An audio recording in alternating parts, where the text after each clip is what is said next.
Welcome to BRK news. So YouTube ఛానళ్ళ ఇష్టారాజ్యానికి Supreme Court కళ్ళెం వేయనుంది. మరి ఎందుకు ఇంత డెసిషన్ తీసుకుంది, పూర్తి వివరాలు తెలుసుకుందాం. ఈరోజు మనతో పాటు ఉన్నారు ప్రముఖ సోషల్ యాక్టివిస్ట్ కృష్ణకుమారి గారు. మ్యామ్ నమస్తే అండి. యూట్యూబ్ ఛానల్లో వైరల్ వార్తలు, మీ వీడియోలు కూడా చాలా వైరల్ అవుతుంటాయి. ఒకటి భూమి గురించి చెప్పారు, ఎంత వైరల్ అయిందో అసలు. అంటే రెగ్యులర్గా కూడా ఎనాలిసిస్ ఇస్తూ ఉంటారు. అయితే రీసెంట్గా జరిగిన ఒక ఇష్యూ మీద ఇలాంటి స్ట్రాంగ్ నిర్ణయం తీసుకోవడం జరిగింది. ఏం చెప్తారు మ్యామ్? ముందు ఇంకేదో పేరుంది అతనిది, అలహాబాదియా. అతను మహారాష్ట్రియన్. అయితే బాంబేలో యూట్యూబ్ ఛానల్స్ పెట్టాడు. ఎందుకో అతను ఒక పర్వర్టెడ్ అనిపించాడు. అతను మొత్తం స్టోరీ చదివాను నేను, అతని బయోగ్రఫీ అంతా చదివాను. కొంచెం పర్వర్టెడ్గానే ఉన్నాడు. ఎందుకంటే చాలా చిన్న వయసులో మాదక ద్రవ్యాలకు అలవాటు పడి ఆ తర్వాత అందులోంచి బయటకు వచ్చి నువ్వేదైనా ఉద్యోగం చెయ్యి అని పేరెంట్స్ అంటే ఇంజనీరింగ్ చేసిన తర్వాత కాదు నేను నాకు కెమెరా కొనిపెట్టండి అంటే కెమెరా కొనిపెట్టకపోతే అతని దగ్గర ఉన్న వస్తువు ఏదో అమ్మేసేసి అలాగే హోటల్లోనూ ఎక్కడో కొన్ని రోజులు పనిచేసి ఆ డబ్బులతోటి 26,000 ఒక కెమెరా కొని దాంతో అతని జీవితం మొదలయ్యి ఇవాళ భారతదేశంలో 5వ సంపన్నుడు యూట్యూబ్ దీంట్లో. అయితే సరే ఇంతవరకు బాగానే ఉంది. ఇప్పుడు ఒకసారి మాదక ద్రవ్యాలు తీసుకున్నంత మాత్రాన్ని జీవితం అంతా ఆ ట్యాబు ఉండాల్సిన అవసరం లేదు. మనం కూడా అలా మాట్లాడుకోవటం కరెక్ట్ కాదు. నేను ఎందుకు అన్నానంటే అది ఎందుకు మెన్షన్ చేశానంటే అతను ఒక పర్వర్టెడ్ పర్సన్. ఎందుకంటే పర్వర్టెడ్ అని ఎవరిని అంటాము? కొంచెం వికృతంగా, కొంచెం విచిత్రంగా, కొంచెం విభిన్నంగా మాట్లాడే వాళ్ళని, ఏదైతే సమాజంలో మాట్లాడకూడదు, పబ్లిక్లో మాట్లాడకూడదు, మాట్లాడటానికి కొంచెం వెరపు చూపించాల్సిన విషయాన్ని కూడా చాలా బహిరంగంగా నేను మాత్రమే కనిపెట్టాను, నేను మాత్రమే మాట్లాడగలను అని మాట్లాడే వాళ్ళని, అలాగే అలాంటి వికృత చేష్టలు చేసే వాళ్ళని పర్వర్టెడ్ పీపుల్ అంటారు. అయితే ఇతను కూడా ఆ జాబితాలోనే ఉన్నాడు. సరే ఇతను చాలా ఛానల్స్ పెట్టాడు. అలాగే అతను చాలామంది ట్విట్టర్ అకౌంట్స్ని హ్యాండిల్ చేస్తూ ఉంటాడు. ఇప్పుడు సినిమా వాళ్ళు వీళ్ళు ఉన్నారు, వాళ్ళకి తీరుకుండదు కదా, వీళ్ళే హ్యాండిల్ చేస్తూ ఉంటారు. బిజినెస్ 3 పువ్వులు 6 కాయలుగా ఉంది, ఇంకేమి మొత్తం తలకెక్కేసింది. సరే ఇంత పెద్ద ప్రతిభావంతుడు కదా అని ఈయన్ని ఒక రియాలిటీ షోలో జడ్జిగా పిలిచారు. జడ్జిగా పిలిస్తే వెళ్ళి అక్కడ జడ్జి దానిలో కూర్చొని ఒక్కొక్కరిని అడుగుతూ ఉన్నాడు అనమాట. ప్రశ్నలు అడుగుతుంటే ఒక అమ్మాయిని ఏం అడిగాడంటే, మీ అమ్మా నాన్న పడక గదిలో ఉన్నప్పుడు నువ్వు ఎప్పుడైనా చూసావా? చూసినప్పుడు నీకేమనిపించింది? మళ్ళీ మళ్ళీ చూడాలనిపించిందా? ఇలాంటి దీనిలో సాగింది. ఇది వైరల్ అయ్యి ఆ రాష్ట్రం సీఎం దృష్టికి వెళ్ళింది, ఫడ్నవీస్ దృష్టికి వెళ్ళింది. వెళితే ఇంకా అతను చాలా సీరియస్ అయిపోయి, ఏంటిది అసలు 10 మందిలో మాట్లాడాల్సిన విషయమా ఇది? అసలు ఆ కుటుంబానికి ఈయనకి ఏంటి సంబంధం? ఆమె కుటుంబం వేరు అంటే ఒక కుటుంబంలో వాళ్ళు మాట్లాడుకోవచ్చా అని కాదు ఇక్కడ అర్థం. అసలు ఏదైనా సరే ఇంత ఓపెన్గా జనబాహుల్యం అంతా చూసే దగ్గర ఇలాంటివి మాట్లాడడం ఎంతవరకు కరెక్టు అని చెప్పి మాట్లాడితే ఆయన చర్యలు తీసుకోవాలని చెప్పి అతనికి నోటీసులు ఇచ్చారు. నోటీసులు ఇచ్చి అతనికి శిక్ష కూడా ఖరారు అవుతుంది. సరే ఈ దెబ్బతో ఏమైంది అంటే అసలు దేశమంతా ఒక ఆలోచన మొదలైంది. ఏంటి ఇది, ఏ కంటెంట్లు చూపించాలి యూట్యూబ్లో, సోషల్ మీడియాలో, ఏ కంటెంట్లు చూపించకూడదు అనే దాని విషయంలో ఒక పార్టీ ఇంకొక పార్టీ మీద అనుచితమైన వ్యాఖ్యలు చేయడం తప్పు, అభాండాలు వేయడం తప్పు, లేదు ఇల్లిసెంట్ రిలేషన్స్ గురించి మాట్లాడుకోవటం కరెక్ట్ కాదు. అలాగే అంటే ఉన్నవి మాట్లాడడం కాదు, లేనివి కల్పించి మాట్లాడడం. అలాగే డీప్ సీక్ అని చెప్పి ఒకటి వచ్చింది, దాని ద్వారా వాళ్ళని వికృతంగా రాజకీయ నాయకుల్ని మార్ఫింగ్ చేసేసి వేయడం తప్పు. ఇట్లా రకరకాలుగా ఇది రాజకీయాలకు సంబంధించి, సినిమా వాళ్ళ గురించి అయినా అంతే. అలాగే ప్రముఖులు అనే పేరుతోటి మేము చాలా పాపులారిటీ ఉంది మాకు అనుకునే వాళ్ళు కొంతమంది బరి తెగించి ఇచ్చే ఇంటర్వ్యూలు కానీ, అలాగే ఈ అందాలు ఆరబోసే Hmm. ఈ రియాలిటీ షోస్ కానీ Hmm. ఇట్లాంటి వాటన్నిటి మీద Hmm. కూడా ఒక కన్నేసి ఉంచాల్సిన Hmm. అవసరం ఉంది అని చెప్పి Hmm. సుప్రీంకోర్టు సుప్రీంకోర్టు అభిప్రాయపడుతుంది. Hmm. కానీ సుప్రీంకోర్టు ఎందుకు వెనకడుగేస్తుంది అంటే Hmm. వాళ్ళు ఉమ్, ఒక రకంగా వాళ్ళే అన్ని పార్టీల మీద Hmm. కాస్త ఎక్కువ చేస్తున్నారు. Hmm. అందుకని వాళ్ళు దానికి కళ్ళు వేయడానికి ఇష్టపడట్లా. Hmm. సరే, కేంద్ర ప్రభుత్వం సంగతి వదిలేద్దాం. Hmm. ఇది రాష్ట్ర ప్రభుత్వాల పరిధిలో కూడా ఉంది ఈ విషయం. మరి రాష్ట్ర ప్రభుత్వాలైనా చేయొచ్చు కదా. Hmm. కేంద్రం సంగతి కాసేపు పక్కన పెట్టేద్దాం. Hmm.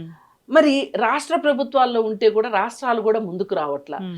ఎన్ని కంప్లైంట్లు ఇవ్వండి, Hmm. ఎన్ని చెయ్యండి, అస్సలు చేవు గుట్టినట్టు ఉండట్లా. Hmm. అసలు మన ఇన్ఫర్మేషన్ టెక్నాలజీ శాఖ ఏదైతే ఉందో, ఐటీ శాఖ ఏదైతే ఉందో, Hmm.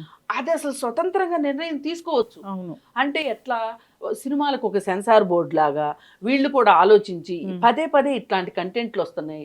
ఈ కంటెంట్ వల్ల ఈ పిల్లలకు కానీ స్త్రీలకు కానీ లేకపోతే సమాజంలో ఒక చెడుని మనం పంపించేలాగా అవుతుంది. ఇది సమాజానికి చెడు ప్రభావం పడుతుంది సమాజం మీద అని అర్థమైనప్పటికీ కూడా వాడి జోలికి వెళ్ళకోకుండా వినోదం చూస్తా కూర్చున్నారు. అవును. నిన్న నేను చదివిన న్యూస్ పేపర్లో న్యూస్ ప్రకారం ఏంటంటే వాళ్ళు ఏంటంటే పూర్తి పేరు వెయ్యకోకుండా శ్రీరెడ్డి గురించి వేశారు, రాశారనమాట. ఆవిడ అందాల ఆరబోత గురించి, ఆవిడ జిమ్ చేసే విషయం గురించి, ఆవిడ వంటలు చేసే విషయం దగ్గర నుంచి, ఈ వంటలు చేసేటప్పుడు ఆవిడ కట్టుకునే చీర కట్టుకునే విధానం గురించి, ఇవి ఏమైపోతున్నాయంటే ల్యాక్స్లో వ్యూస్ వెళ్ళిపోతున్నాయి. ఈ ల్యాక్స్లో వ్యూస్ వెళ్ళిపోతుంటే ఒక ఆమె చేస్తే లక్షలు వచ్చినప్పుడు నాకు మిలియన్స్ రావాలి, తద్వారా డబ్బు కావాలి, కాసుల పంట అన్నమాట. ఈ కాసుల పంట కోసం, ఈ కాసుల వెంపర్లాట కోసం ఎలా తయారయ్యారంటే అసలు మేము ఏం చేయడానికైనా సిద్ధం అనేలాగా తయారయ్యారు. మన తెలుగులో ఒక 4-5 బ్యాచ్ ఒకటి ఉంది. ఈ బ్యాచ్ పని ఏంటి అంటే సరిగా బట్టలు వేసుకోకుండా బూతులు మాట్లాడుతూ వల్గర్ కామెంట్స్ చేస్తూ ఆ వీడియోలు అప్లోడ్ చేస్తున్నారు. వీటి వల్ల ఇప్పుడు ఫోన్లు అండి, మనకి ఇష్టం ఉన్నా ఇష్టం లేకపోయినా మన వంటింట్లో కాదు మన బాత్రూంలోకి కూడా వెళ్ళిపోయింది ఫోన్లు. ఇప్పుడు ఫోన్ బాత్రూంలోకి తీసుకెళ్ళకపోతే వాడు తెలుగుతో కూడి కింద లెక్క, వాళ్ళకి కల్చర్ లేదన్నట్టు లెక్క అయిపోయింది. అయిపోయేసరికి ఏం జరుగుతుంది, ఈ చెత్త కంటెంట్ పిల్లలు చూస్తారు. పిల్లలు చూడడం మంచిది కాదు. అయితే దీని గురించి వీళ్ళు మాట్లాడేది ఏంటి, చాలా పచ్చిగా, చాలా వల్గర్గా, సెక్సువల్లీ కలర్డ్ కామెంట్స్, అసలు నో సెన్సార్. ఇది చాలా ప్రమాదకరం, పిల్లలు చూస్తున్నారు అని చెప్పి నేను కూడా అసలు ఒకసారి ఒక వీడియోలో ఒక యూట్యూబ్ ఛానల్లో మాట్లాడుతూ నేను పేర్లతో సహా చెప్పాను. నిజం మాట్లాడడానికి భయం దేనికి? ఇప్పుడు నేను వాళ్ళు చెయ్యింది చెప్తే నేను భయపడాలి, బాధపడాలి. కొరియోగ్రాఫర్ చచ్చిపోయాడు, రాకేష్ మాస్టర్. ఈ రాకేష్ మాస్టర్ ఇంకొంతమంది ఆడవాళ్ళు, శ్రీరెడ్డి, రాకేష్ రెడ్డి పోట్లాడుకోవటం, బూతులతోటి, పచ్చి బూతులతోటి పోట్లాడుకుంటే అది వీడియో ఇది చూడాలి, మనం చూసి ధరించాలి. ఇంకా రియాలిటీ షోస్ సంగతి చెప్పక్కర్లా.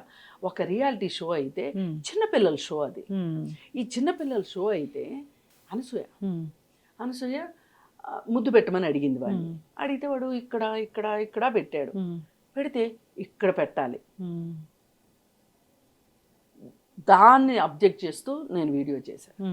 ఎందుకంటే మనము సమాజాన్ని అర్థం చేసుకుంటూ సమాజానికి మంచేదో చెడేదో చెప్పగలిగిన స్థాయి ఉంది అని మనం అనుకున్నప్పుడు, మనం ఆ పని చేస్తున్నాము అనుకున్నప్పుడు నిర్ద్వందంగా ఎవరినైనా మనం విమర్శించాల్సిందే.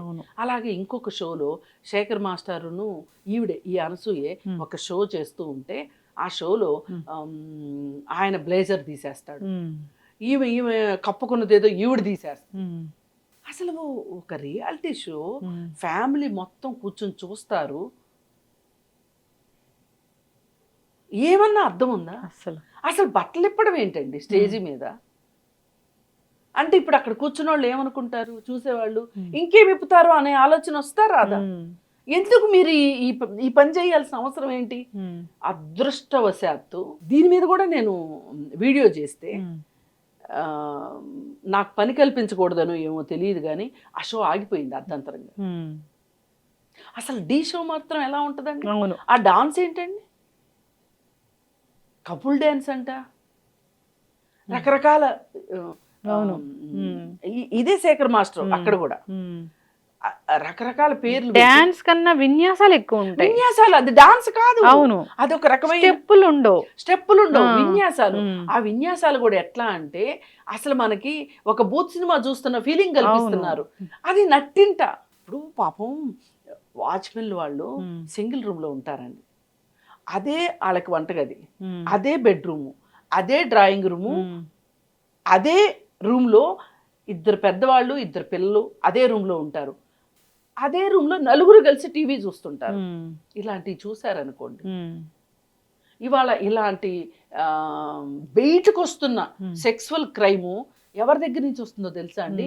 బడాబాబులు డబ్బులున్న వాళ్ళు ఎవరై బయటికి రావట్లా.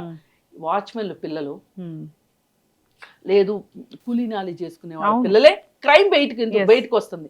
రీజన్ ఏంటో తెలుసా అండి? వాళ్ళు తప్పనిసరిగా చూస్తున్నారు. వాళ్ళకి జీవితం అంటే భయం లేదు.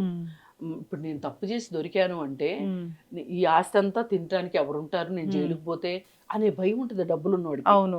పైగా నేను చేసినా పర్వాలేదు, నన్ను బయటికి తీసుకొస్తారు మా అమ్మ నాన్న అనే ఒక ధీమా వాడికి ఉంటది.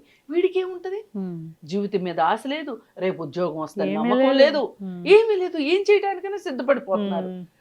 ఇలా వీధులు. ఇక్కడ సింగిల్ రూమే, జైలుకి వెళ్ళినా అదే సింగిల్, ఎక్కడ అదే ఫుడ్, అక్కడ అదే ఫుడ్ అన్నట్లు ఫీల్ అవుతారు.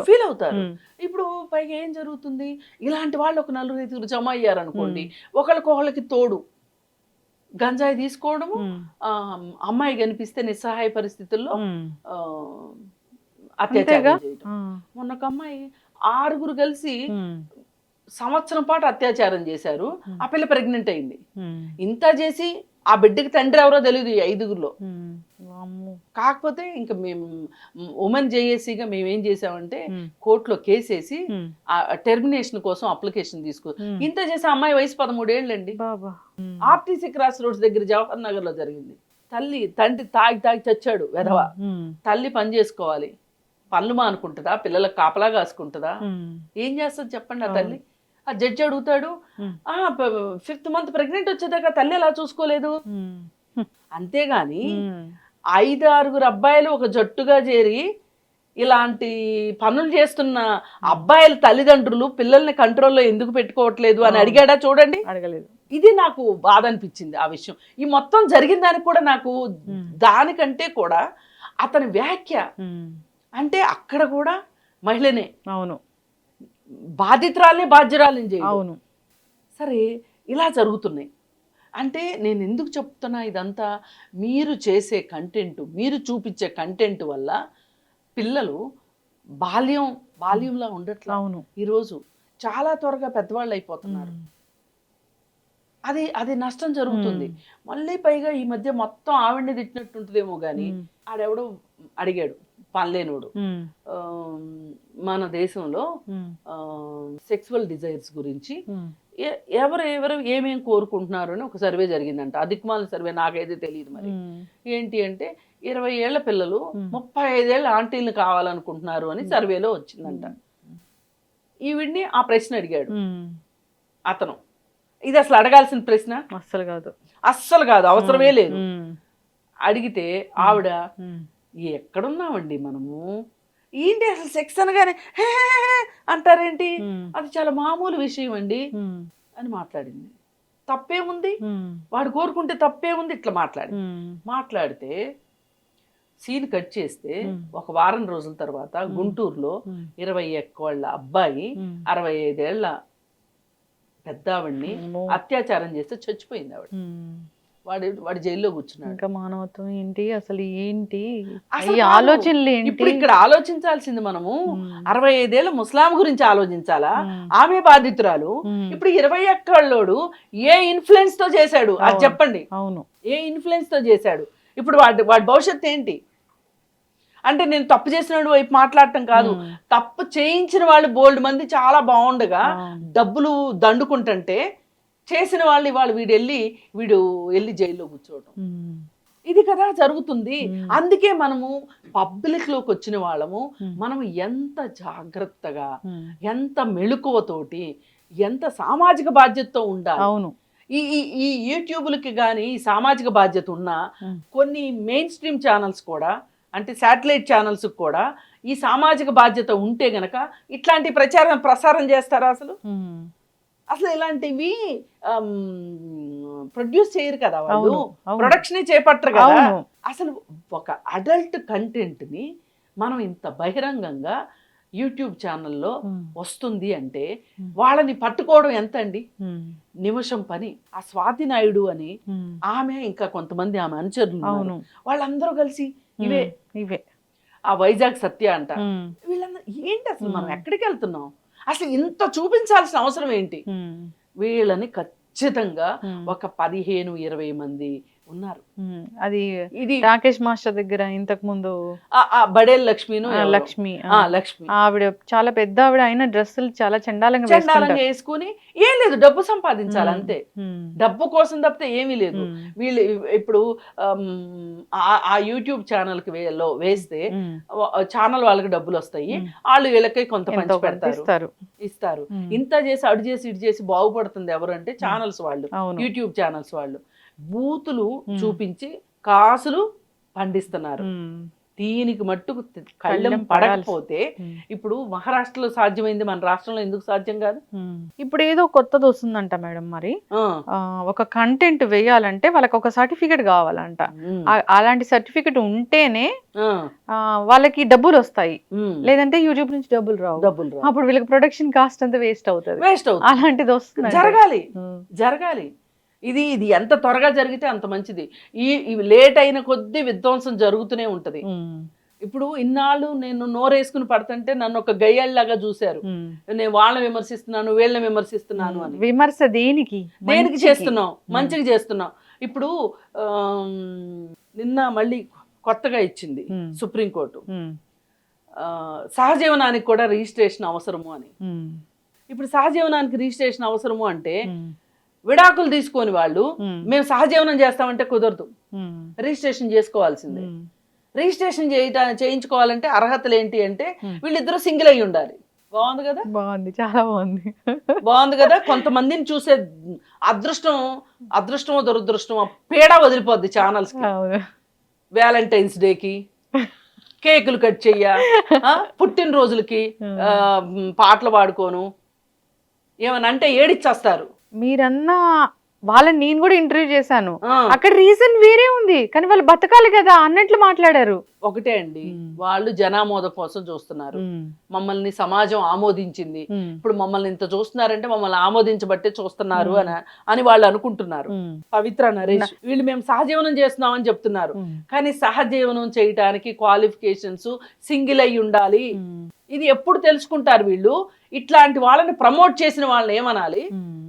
ఇప్పుడు దువాడ సీను మాదిరి అయినా అంతే, ఆమెకి విడాకులు రాలేదు, ఆయనకి విడాకులు రాలేదు, వీళ్ళిద్దరూ కలిసి అందరికి కనువిందు చేస్తున్నారు.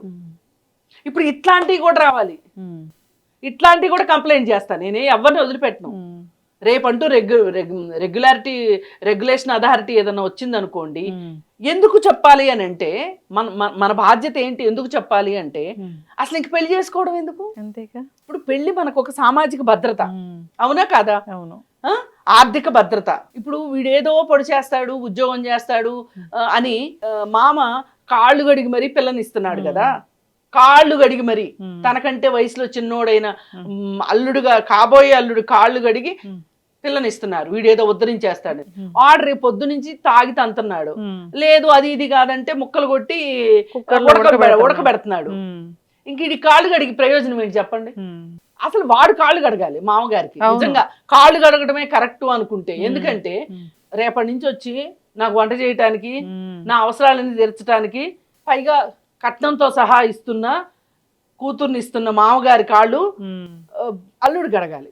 అట్లాగే ఇంత మంచి కొడుకుని ఇస్తున్నావు నాకు, కష్టపడి కన్నావు పెంచావు ఇంత చేసావు, ఇలాంటి కొడుకుని నాకు భర్తగా ఇస్తున్నావు అని చెప్పి ఆ కోడలు గడగాలి అత్తగారికి కాళ్ళు. అవును. అంతేగాని మామగారికి అల్లుడు కాళ్ళు గడగడం ఏంటండి?